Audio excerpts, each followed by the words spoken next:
la religiosité, plutôt la pratique religieuse de beaucoup de musulmans. 90% des questions des gens tournent autour du comment.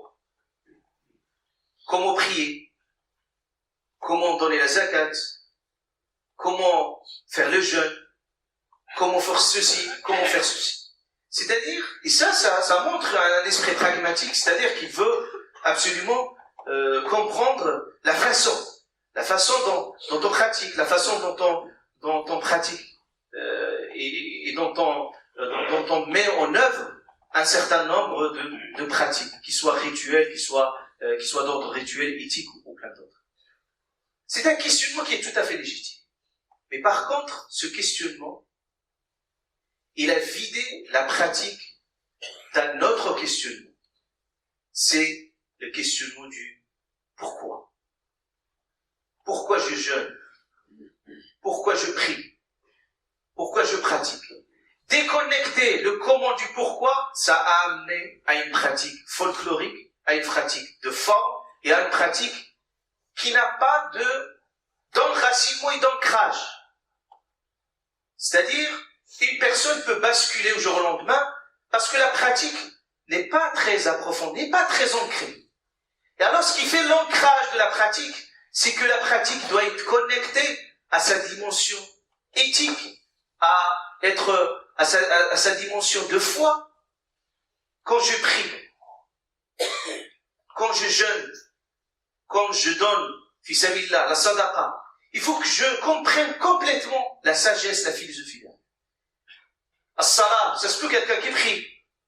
Bon, tout de suite après la prière, il peut faire des choses incroyables et imaginables, qui sont complètement en décalage, en déphasage complètement avec tout ce qui est le sens même d'une prière.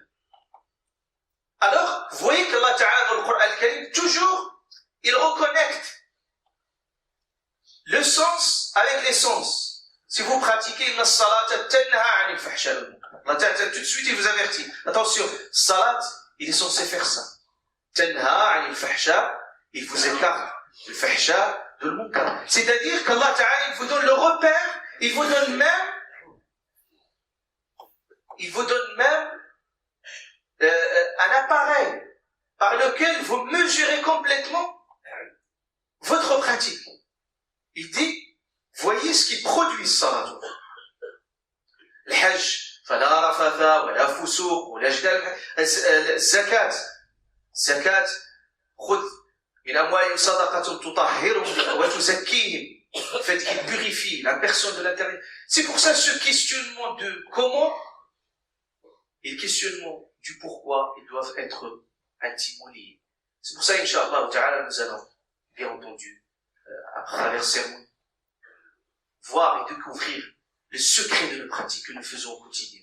Le secret de notre foi que nous pratiquons parfois de façon mécanique, mais sans réellement poser la question du pourquoi. Et ce pourquoi qui va donner du sens, il va donner plus de crédibilité à notre foi et d'ancrage. نسأل الله عز وجل أن يعلمنا ما ينفعنا وأن ينفعنا بما علمنا. ربنا آتنا من لدنك رحمة وهيئ لنا من أمرنا رشدا.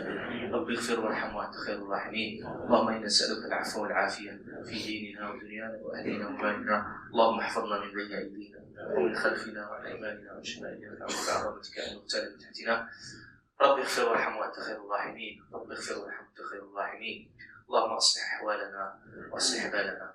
رب اجعل هذا البلد آمنا واجعلنا فيه من الآمنين برحمتك يا أرحم الراحمين يا رب العالمين. رب أوزعنا أن نشكر نعمتك التي أنعمت علينا وعلى والدينا وأن نعمل صالحا ترضاه وأصلح لنا في ذرياتنا وأدخلنا برحمتك في عبادك الصالحين.